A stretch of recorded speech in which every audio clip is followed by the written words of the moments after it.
Hello and welcome to the Front Row Back Row podcast. My name is Dr. Owen Campbell. I'm the owner of Simplify Motion Physical Therapy in Phoenix, Arizona. And with me, as always, is Dr. Brian Wolf, owner of Evolution Physical Therapy in Connecticut and Long Island. How are we doing today, Brian?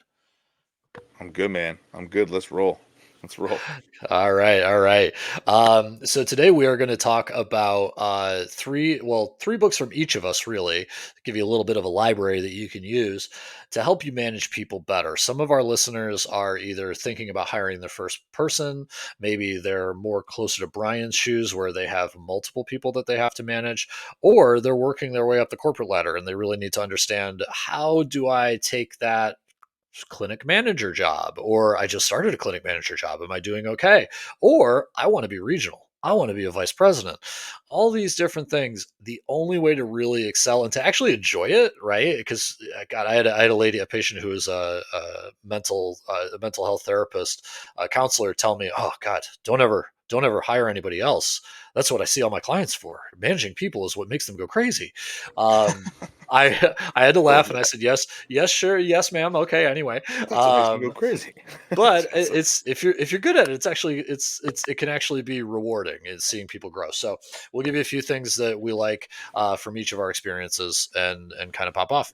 I'll also jump in here for a second. I also think, to me, and I've said this to my partners in evolution in the past, is, to me, it's also the thing to realize that if you're going to grow your business past you, it's a Mm, skill set you need to learn, and it's the number mm, one thing that I didn't realize I needed to learn, that I needed to learn. And yeah, so I think I'm way better at it now. I have obviously room to grow, but literally, we were joking about it. The way we landed on this is, like, all day today I was in meetings, basically feeling like I was managing people and having tough conversations.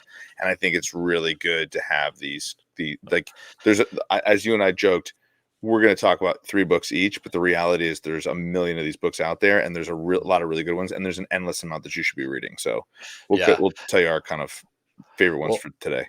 and to even take it to even bigger point of, you want to grow to one clinic, two clinics, but honestly, if you want to sell it a multiple, I mean, if you're just by yourself and you're the only one treating patients, then you want to sell that thing, well, you better hope you're working another 40 hours a week, because it's not valuable if you're the only one doing it. Whereas if you can develop a good team, you can make good, good structure underneath you, and make the business run without you really needing to be there, an investor is going to pay a lot of money for that business. So, Yeah, um, for sure. so, what we the my main book, the one that I think really started me down this path, and a lot of people have, is the Seven Habits of Highly Effective People by Stephen Covey. He must have written that thing in the '60s, I think. Honestly, the reason I finished reading it and I was like, this just teaches you how to be a better person and like listen to people, and but it's things that you don't really understand unless you've done it for a while, that, oh yeah, no, this is really good. The reason I love that book is because it was basically the seeds of the emotional intelligence movement, right? And he goes in, and that's why it was so revolutionary at the time, is when he wrote that book, everyone was a bean counter, everyone was talking about managing people with the stick, not the carrot. How do you get people to work harder for less money, not ask you for days off? And he's looking at it more meta and saying, like, well, how do we motivate people? How do we get them feeling like they're part of a team and they're working together, and this is a group together trying to make something better for the world? So it was a really good book. It was a really good first book to bring in, and I think that was kind of one of the more beneficial ones. Now, Brian, do you want to? I know you had a few that were kind of on that same vein. I had a few too, but I think, like, correct me if I'm wrong, Owen. Who wrote that book again? Because I read that book, but it was a while ago. Who Stephen R. Covey. And they talked. That's right. And they talked about how, wasn't that the book where they talked about, in the idea of competition too, creating friendly competition, and they Mhm. drew the six on the floor and then the seven on the floor for, like, productivity. Is that the book that I'm thinking of? No, I may no, have no, the no. wrong I one. don't think it So was. now Yeah, it's the been a problem while is, now since. I've read all these books to the Yeah, point where now they're all kind of blending together.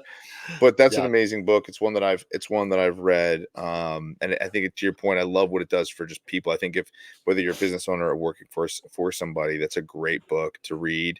Mhm. And quite frankly, it sounds like you should Yeah. reread it, because Well, it's not very good at it's details. it's a But good one too for someone coming from a staff position to a management position, because when yeah, you're staff, and especially if you're not in a good, well-run team, you may think that all the manager does is bean count. They post the numbers on the board. And for you to read that and realize, okay, you can motivate people, and this is, and if you're under a good manager, you'll look at them and appreciate them more because you'll see what they're doing. For sure. And I mean, I think when it comes to like, it's funny because one of the things you can do with these books is also read like summaries of them. So, like, if you've read Mhm. them like myself, and then you're going to read them, Yeah. um, you know, basically the principles are pretty simple, right? Like integrity, courage, patience, persistence, Mhm. humility, empathy, synergy, continuous learning, right? Like, Yeah. if you took that and just said, "Hey, you should do that," every single Oh human yeah. being should do that, right? Like Yeah. it's a pretty simple thing, a pretty concept. Yep. So whenever I think of that book, I'm like, it just shows a lot of really great, ways to improve yourself, whether it's business, whether it's in learning or whatever. So, no, Mhm. I love that, and I think actually one of the habits in there that in particular and now, as I'm refreshing myself in the book, as I'm reading it I'm reading the summary as we're talking because I Hey, promise I believe actually me, have read this book. Is it's is okay. think win-win. I've actually said this to people all the time. I'm like, one of the best things you can do in your business is find win-win-win relationships. Right. Mm, I was talking about this with somebody this morning in our Long Island office, and he's a physical therapist and he's trying to get more patients that he wants to see, and he wants to see like active adults. And I was mhm, like, dude, he was talking about going to a CrossFit gym. I was like, talk to that owner about how you can create more programming and help him with retain clients, mhm, because now what's happening is when you think win-win, ultimately what I'm doing is I'm going to help a lot of physical therapists within gym owners can help them retain those people by injury prevention, right? So many people with a big thing in a gym that's a problem is churn outside of your mhm, business. So if I'm going to say, hey man, I can help you retain clients by, if they tell you, hey, I have an injury, I need to cancel, I need to put my membership on hold, be like, hey, have you talked to Brian yet? Talk to Brian. Brian can help you real fast, and then you should be able to get back really fast. And now all mhm. of a sudden, I just created a win-win relationship where I'm getting patients and he's keeping clients, and Yep. that's how we can create that synergy. So that's one that I love. So yeah, it's a good book, and it's something that I think is obviously very effective. Good. Fun sales pitch idea for all those people You like that, walking into right? gyms There right you now. go. I like There you that. go. So I might have Yeah. had a brain fart on the book, but I got you. There's some value for You everybody. know business. You're I fine. do. I got you. I'm good. So the book, one of the books for me that's great in management that we really preach throughout all of evolution, but we really harp as a leadership is Extreme Ownership, by Okay. Jocko Willenick and Leif Babin. And so Extreme Ownership just explains that you're looking at basically the general premise, and these guys are former Navy SEALs who talk about leadership in the military at the highest level. Is basically what it forces. It says everybody's looking inward first. If this Mm, podcast sucks, you and I are not instantly going to be like, well, there's an issue with the thing and the mic and the blah. We're gonna be like, we messed up. We should have fixed this first, and here's how we could have been better. Here's how we could mhm, have done this, right? If so, it's always looking inwards first.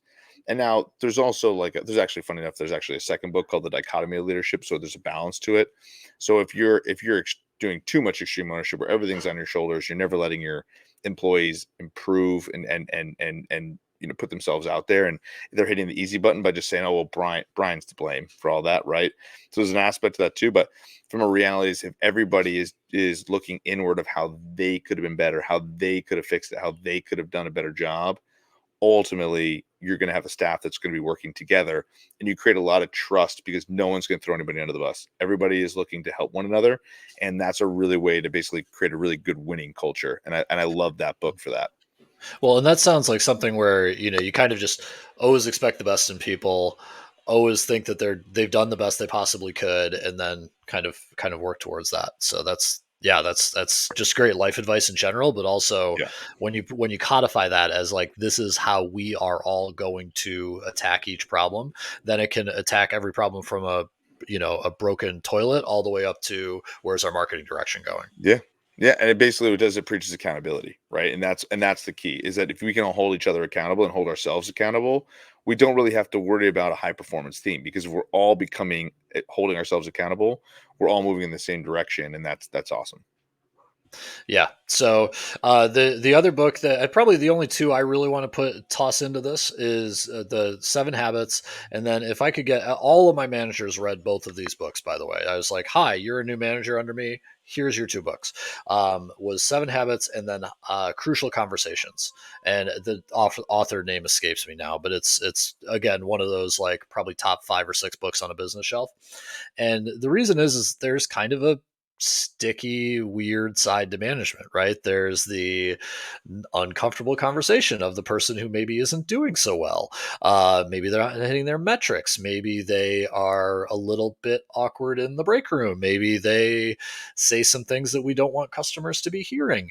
All of these things that probably are what scare people off of managing people the most. And honestly, they're the conversations that you keep you up at night as a people manager, right? Like, oh, I'm going to have to tell this guy he's taking a pay cut, or, oh, we're going to have to fire this person. And this book, Crucial Conversations, really helps you to frame not just the conversation so that the other person kind of understands that you're coming at this from a perspective of, what's best for the company. How do we work together to achieve this goal for everybody? But it also helps you in your head, right? So the author really goes through kind of a framework of how to first have the conversation with yourself, right? And how to kind of say to yourself, okay, I need to have this conversation because if I don't and I let this fester, what's the downside, right? So it kind of pushes you towards having a conversation that might need to be had, as opposed to doing what we all kind of regret when we do it. And let's be honest, hand raised, I've done it, where you put that conversation off, and maybe I'll do it next week, or and then it becomes more and more of a problem. That's the expectation in the company. Everyone else sees that happening. Your high performers see that slacker happening. And then all of a sudden, because you had this personal little, I don't want to have that conversation, now multiple people are affected and the entire organization is affected. So it works on the personal level of how you yourself can come to the realization that you need to have this conversation, and you will push yourself to have this conversation, which is the hardest first step. And then it goes through a framework of how to set that conversation up so that it's not you versus me, right? So you do not want that a conversation of talking about poor performance or talking about tardiness or whatever the case may be when you need to course correct for somebody. You do not want that conversation to be, I think you're doing a bad job. Never do you want that. You need to prepare. You need to make sure that you have evidence. This is why a lot of HR departments have performance improvement plans and all these different warnings and stuff, because you want to go into that conversation prepared. And this kind of shows you why that's important. And then following that up, it goes into that win-win principle that you were talking about of maybe you don't want to get to the point that it's a firing conversation. You want to get to a point and says, okay, this is what I need from you as a business owner. This is what you need from me as an employee, right? This is what we need to do together to help all of us get better, right? And if all of us get better by your performance improving, then we have more money to buy that piece of equipment that you want, or for bonuses at the end of the year. And working the conversation into a actual problem solving session, as opposed to a like, oh, we all got to do this, right? A good HR manager will tell all of their managers, it should never be a surprise when you fire somebody, because they're thinking of this book or the lessons in this book of, you need to make sure that you have had very specific conversations with somebody that are promoting that person, helping them to get better, seeing the best in them, and then going through. So I thought it was a great book when I was kind of thinking of all the bad parts of management, right? When I was sitting, I was going to my wife, I was like, oh my God, I know this guy's doing stuff that I have to correct and it's going to suck for us, but I can't. And I, after reading that book, I was like, okay, problem that needs to be solved. Let's go. If I don't do it, it's going to be worse for me later. Rip the Band-Aid off. So mentally, that really helped me. It's funny when you said this book, I realized I was like, I haven't read this book because Owen said it's Crucial Conversations, and I looked it up real quick. It's actually 4 authors, so it's Patterson, Grenny, McMillan, and Switzler. Is I Okay. guess the way. So it's 4 authors. So I'll cut you a break that you didn't remember all four. Um, but I read a book so similar to it, so I thought it might have been the same book, but it's not. It's called Fierce Conversations by Susan Scott, which is the Ooh, that exact same sounds premise, better. right? It Oh, sounds so much better. fierce. So I tell people all the time, I go, we just have to have a fierce conversation about this, right? And to your point, I think it's a huge way to have, if you can find a way that one of the things I've done better as I've gotten more mature. I don't even want to say older, but more mature in this role Yep. is saying, like, I had a fierce conversation with someone this morning, and I was like, here are all the steps of how we're trying to build as a company, and we're really doing these things, and this is something that's really important. Here's your role in it. If you're not doing your job the way you need to, ultimately none of this works. And so that's why we're counting on you. That's why I'm having this conversation. And for me, and you'll love this football reference because it's a Rex Ryan thing from, I'm a big Jets fan. So I remember hearing he was talking to these guys, his players once on Hard Knocks once, and I heard the line, I loved it. He goes, this is what, and for anybody who knows Rex Ryan's, this, I'm going to clean up the language quite a bit. So he basically was like, this was a terrible practice. Yeah, exactly. He's like, this was a terrible practice. And there's two things I can do as a coach. I can tell you that this was a bad practice and we can correct it and go back, be better from here. Or what we can do is we can say, I can just let it go and just no one says anything. And then what's going to happen is it'll just continue to be a bad practice moving forward. And I totally agree with that concept. So I said that to her this morning. I was like, I need you to be better here. And if I'm not doing my job, I'm not telling you to have this conversation. I will never get upset with you if you mess up. I will get upset with you if you don't try. And if you don't do what I need you to do. And having those fierce conversations or having these crucial conversations, to your point, is like, oh, I got to have this. And sometimes people will surprise you because I found that when you say that to people, they're like, okay, I got it. And what happens, I feel like sometimes it makes people fight harder for you as a manager. Like for me, what I found, what she's actually referred to me as, she goes, you're like the old school tough gym leader that wants me, gym teacher that wants me to succeed.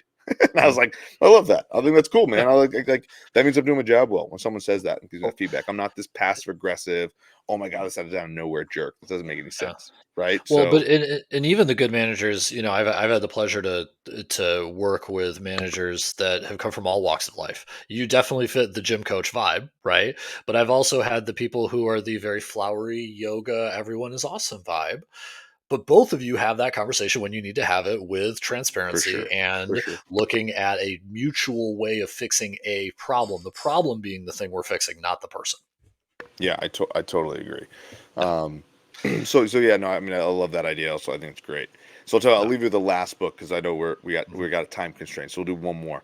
So one of my other favorite books that I've loved is The Four Disciplines of Execution, and Mhm. so it's by Chris McChesney, Jim Huling, and Steve Covey. Sorry, or Mhm. Sean Covey. And so one of the things that I think is great about 40X is it talks a lot about how to focus specifically on wildly important goals, how to create and act on certain lead measures that are basically making sure that we're moving towards achieving those goals, Mhm. and how to keep somewhat of a scoreboard, so like how we can all say, like, see how we're doing this, and Mhm. how we're all doing it together, and then creating a cadence of accountability in some capacity. And so I Mhm. think those are really a great way that we have these regular WIG meetings that we talk about. Here are the goals of the clinic. Here's the goals for each individual person. And Mhm. here's how we're doing to achieve those goals. And then we're also always talking about it and then creating kind of a competition within everything. So I think Yeah. that's an amazing book that I would read too, because I think it preaches accountability and keeps everybody on task, moving in the right direction of where they want to go. Well, and this is the thing about posting the numbers in the break room, right? I mean, for anybody who's worked in, well, pretty much any PT, um, almost every place you've gone to, the numbers are either posted in the break room or emailed to you. And if you've worked long enough, you'll see different managers interpret that different ways. Some will say, "Oh, by the way, here are the numbers anyway," and they're visually there, something you can see, all the way down to someone who's emailing you every day, right?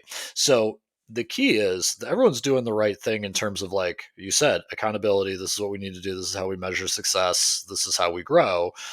I think the key really is in how you deliver that, right? And making sure that it's an accountability. We're all here together. We're all looking at each other to row the boat in the same direction, as opposed to punitive, right? Like, oh, Jimmy's not doing his thing. Come on, Jimmy. Let's do it better, Jimmy. Like, you don't want to do that. So I think what you're talking about with the accountability piece and how to message it is really important. Yeah, I mean, I think what it also does is we have these weekly WIG meetings that we call them, Yeah. where basically we say, here are the goals that we have as a clinic, right? What does WIG stand for, by the way? Wildly important goal, right? So what we're Ooh. doing is we're saying, like, here's our wildly important goal, and here are the things we're doing to achieve that goal, right? And then Okay. from that perspective is like we're constantly talking about it. So I even think like the scoreboard's great to obviously have as part of it, but I think in general, this just creates competition, and competition, breeds excellence in certain ways. Mhm. So when you get to a certain point, with everything that we're doing, what it does, it allows us to have that constant cadence that we're all moving in the same direction. And as long Yeah. as we're all moving in the same direction, we can accomplish goals together. And what it does, it just puts everybody on the same page all the time. And Mhm. that cadence of weekly meetings just allows us to stay on topic all the time, which is great. Yeah. Yeah.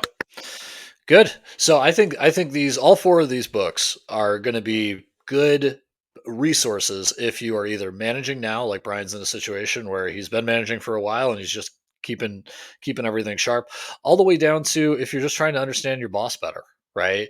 To the staff PT who's saying, "Oh man, how do I become the boss?" Or "Why'd she do that to me?" Or "Why'd he say this to me?"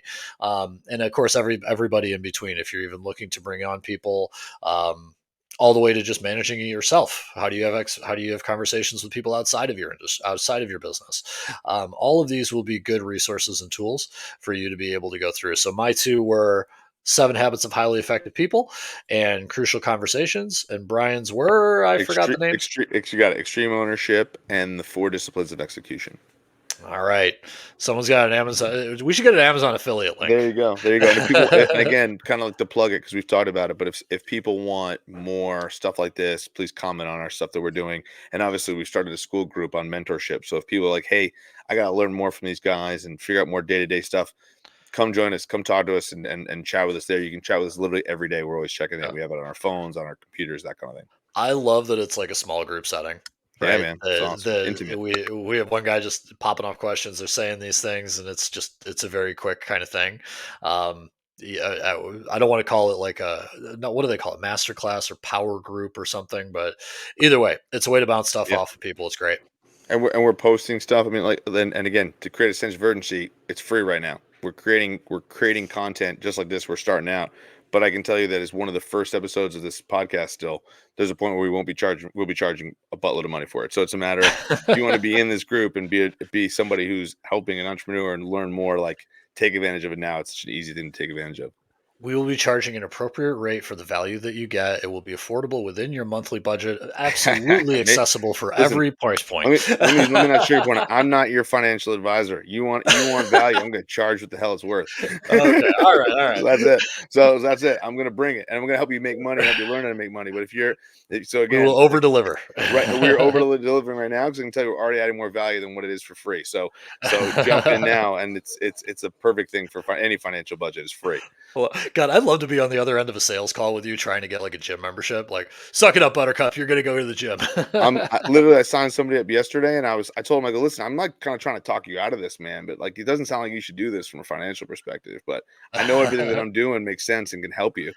And he Oh, signed up. man. So I I, like so a lot of times it's just like I'm very logical. It's like one of those things where oh, it's like, look, where are you prioritizing this? And again, free makes sense. And if when we charge it, it'll make sense too. I promise you. I will yeah. never charge for something I don't believe in, and I will never sell something I don't believe in. Yeah. Oh, well, yeah. Then you got nothing. That's All right. right. All Well, right, until guys. later days, my friend. You got it, buddy. All right, see ya. Adios.